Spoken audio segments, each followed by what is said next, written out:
Right now, Pittsburgh's best sports show is about to begin. Call us or tweet us. We've got things to talk about on the Ireland Contracting Nightly Sports Call. Hello again, everybody. Welcome to the Ireland Contracting Nightly Sports Call. I'm your host, Josh Taylor. Good to talk to you on a Friday night and plenty to discuss. The Steelers interview another offensive coordinator candidate. Is Pitt basketball finally finding its stride this season? Are they getting to that point where everything's starting to click? And also, we got to discuss what happened over at PPG Paints Arena tonight, that Pens and Panthers game. And to help me do that, my guest this evening, he is live in the 93.7 The Fan newsroom, and his name is Colin Dunlap, 6 to 10 on 93.7 The Fan in the evenings. Colin, we got to talk about this Pens game tonight against Florida. There were a lot of things that you could look at. It's hard to sometimes when you look at some games and maybe pick out 2 or 3 things that could have been the difference. There might have been 6 or 7 in this game of things that could have gone either way for the Penguins. I was talking to Jessica Guay in between segments over in the other studio, and I was telling her it's like watching your favorite TV show and you're in the middle of a really good season, and then there's that one dud episode, and you're going, what on earth did we just see? That's what this game felt like, Colin. There were so many moments where you're looking at the screen going, what is going on right now? Yeah, I was doing a show in the middle of it, so I was trying to keep an eye on it. They get a goal late, but you have to wonder if they got pulled into a game that they didn't want to play by Florida. If Florida came here and Florida was willing to play that physical style, willing to make it chippy, and understand that was, I don't want to say their best chance to beat the Penguins, that's for sure, but if that favored Florida more than it favored the Penguins on their home ice and kind of pulling them out of their game and getting them into a frustration mode, Josh. Kind of late 2 oughts, Penguins and Flyers, kind of get them out of their game kind of feel, get them agitated. That's a really good point. And we saw that happen earlier in that game with the double minor against Chris Letang when he knocked over Barzal. That was a big sticking point with a lot of people, and a lot of people are frustrated about that one. The only thing I looked at with that one, Colin, is that call, yes, it was a bad call, but I also make the case that if Chris Letang is not near Matthew Barzal to engage him, that call doesn't happen. It felt like it could have still been avoided altogether. Yeah, and it felt like a precursor to the playoffs if the Penguins do get in the playoffs. We'll see if that happens.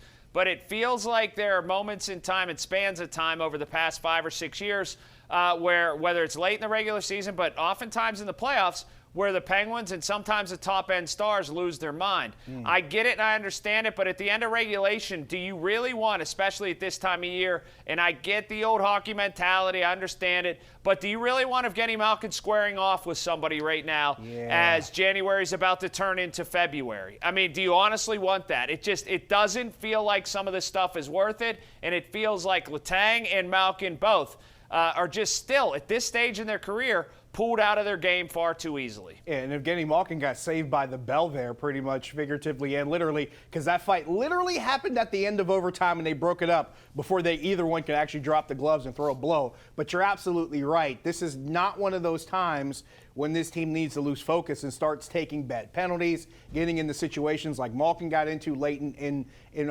overtime. You don't want to have those things happen.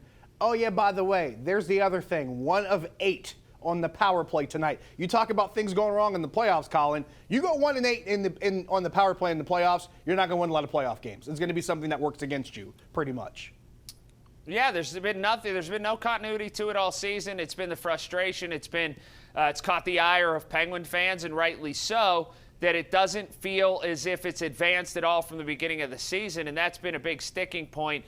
And you just have to wonder how long it can continue in its current form. Now, if we're thinking back years here, there's been a long-term grudge fest, if you will, with Penguins fans and this power play and how this team operates its power play. And you know how you hear people say, like, oh, well, you shouldn't get too upset about things. You shouldn't get too frustrated because it could always be worse. I'll admit, I'm guilty of being one of those people. I tend to be a glass half full kind of guy. And I say, well, it could always be worse. Colin, congratulations, it's worse. It's worse than we've seen in years past. But the irony is this is a better stocked unit than it's been in years past, and somehow it's worse. It makes no sense.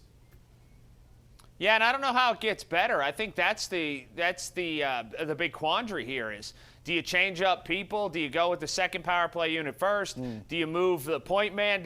What do you do with Carlson? Like, there's so much that's happening in all of this that you don't necessarily have time in the throes of the season to tinker with all that much either. It just has to work.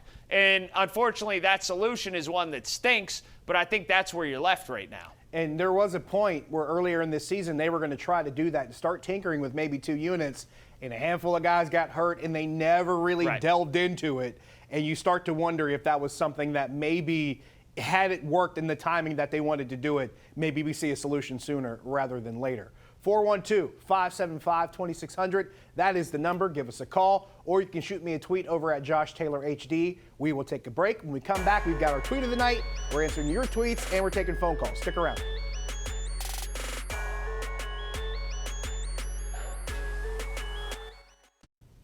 Welcome back. Time for our GMC Sierra tweet of the night from the Steelers Twitter account. We have interviewed Gerard Johnson, quarterbacks coach of the Houston Texans, for the offensive coordinator position. And for those who are unfamiliar, Gerard Johnson, of course, helped coach C.J. Stroud this past season, 4,100 yards, 23 touchdowns, only 5 interceptions in his rookie season. Johnson, a little bit of other experience in other places, was assistant quarterbacks coach in Minnesota in 2022. Also spent a couple of years as an offensive assistant with the Colts. And for those who remember, maybe about a decade or so ago, Gerard Johnson was actually in training camp with the Steelers as a quarterback. He was eventually released, but has a little bit of familiarity with this organization. Colin Dunlap, want to ask you this question. We've now seen 2 men interview Thomas Brown, Gerard Johnson for this offensive coordinator position. Mike Tomlin laid out, what he was looking for in an offensive coordinator. This last candidate that we were talking about, Gerard Johnson, kind of doesn't fit everything he talked about. He mentioned having a guy with play calling experience. Gerard Johnson does not have play calling experience. But where do you sit on this as far as what you're looking for? Well, I think there's a misnomer around town. He said that he would prefer. He didn't necessarily say it's a prerequisite. Fair. If you go back and listen to the words, he said he would prefer that.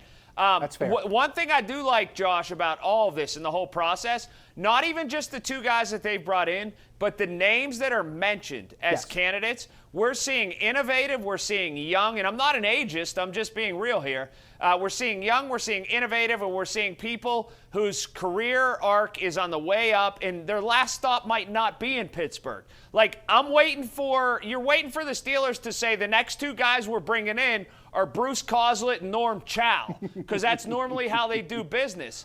But that's not the case here. What it is even the names that are rumored by reporters that aren't substantiated, but rumors a lot of times end up being true, are young, on the come, up-and-comer guys whose career trajectory is like this. Whenever we thought for sure it would be a bunch of retreads, or at least a couple retreads in there. So that being said, I really like the way that this offensive coordinator search is going because of that. You got to pop out of me with Bruce Coslett. That was a really solid reference, going back in the time machine on that one.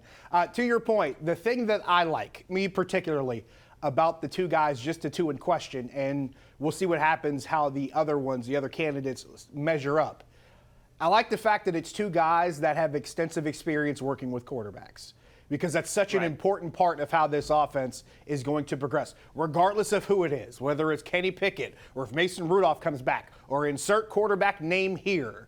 The guy who is in charge of this offense is going to have a very tall task on his hands of getting his quarterback on the same page with everybody else on that offense. They're going to have a tough task of whoever's going to protect that quarterback and making sure they have 5 good bodies to protect said quarterback, whoever it may be. But you got to be able to start with that one really important building block, and you need a guy that can make sure that block is fitted and in place. 412-575-2600 is the number. We got Chuck in Aliquippa. Chuck, you're on the Nightly Sports Call. Good evening, gentlemen. Just 2 questions that I'd like both of you to expound on. Number one, where were the Steelers when Chicago was shipping Raquan Smith last year? And, the Ravens already had Patrick Queen. We had nothing. And did we ever make an effort to try to get him in our camp? And the other question is, why no defensive coordinator opening? I haven't seen the Steelers play Steeler-type defense since Dick LeBeau left town.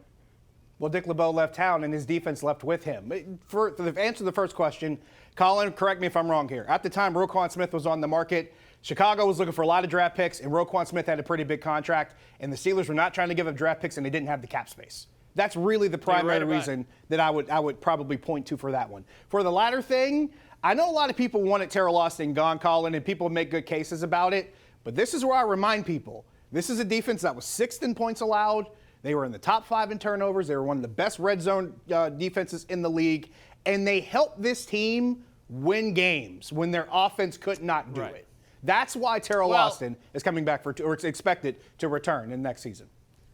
I mean, I'll go a step further. The defensive coordinator of the Pittsburgh Steelers went to William & Mary. He didn't go to the University of Pittsburgh. Let's kind of call it what it is. Point to be made. You know, so there's your answer, that the man who leads the defense is the man who leads the football team. That's a very good point to be made. And another thing I will say in defense of that situation as far as what they're doing moving forward, we're also talking about a defense that was down their 6th or 7th inside linebacker, Colin, their 7th or 8th safety, and somehow managed to win 10 games and somehow managed to finish 6th in scoring defense. And remember, their two worst scoring outputs happened in the first 4 games of the season.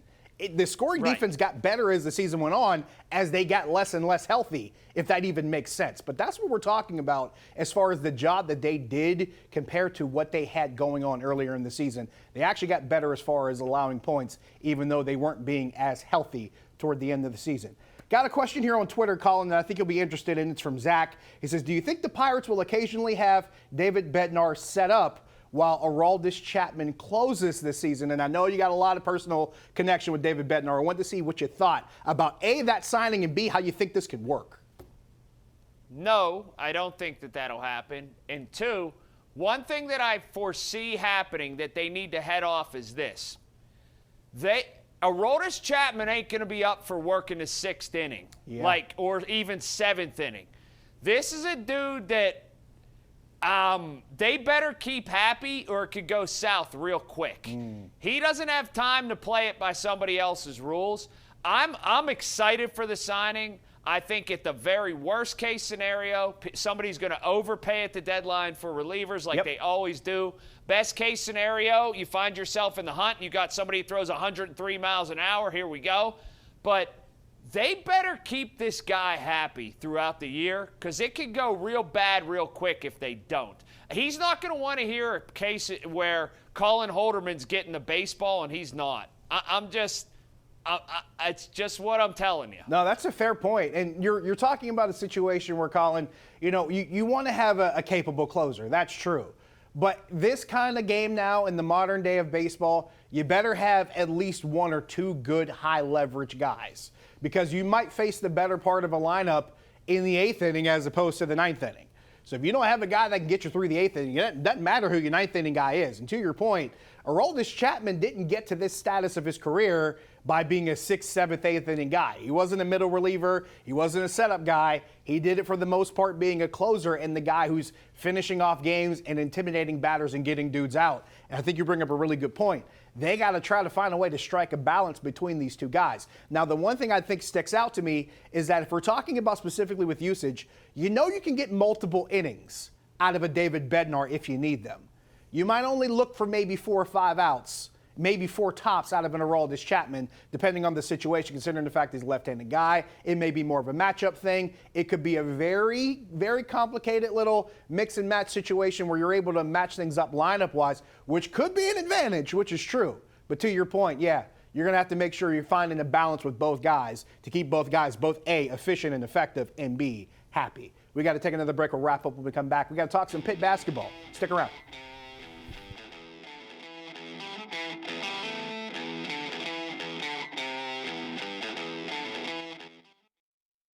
Got a few minutes left in show, but before we get to KDKA News at 11, let's head over to the news desk. That's where Ken Rice is. Good evening, Ken. Josh, good evening. Coming up at 11, we're getting a first look at disturbing new evidence in the Dravosburg crash that killed a 15-year-old Sarah Catholic student.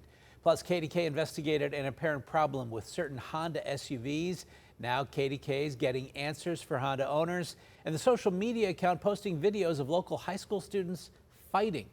All coming up at 11, Josh. All right, thank you, Ken. In addition to everything Ken talked about, we will have Penguins and Panthers highlights from that overtime loss over at PPG Paints Arena. Going to talk some Steelers, talking about that offensive coordinator candidate, and we will talk about some other football-related things as well involving the Hall of Fame that were pretty fun earlier today. Hey, but Josh. Before we go, yes, Josh, Colin. before we get into Pitt basketball real quick, I know we only got a couple minutes. Can I give a big pop and a big shout out to Megan Schiller for that SUV story? Because that's like real journalism. Yes. She reported on something, she dug it up, she caused change, and that's how you do it. It's fantastic journalism from Megan Schiller. Very good I just investigative wanted to say work. that. Agreed. I totally agree. Yes. And kudos to her, giving her flowers. I totally appreciate that. I'm sure she does as well. Before we go, though, got a couple minutes left here.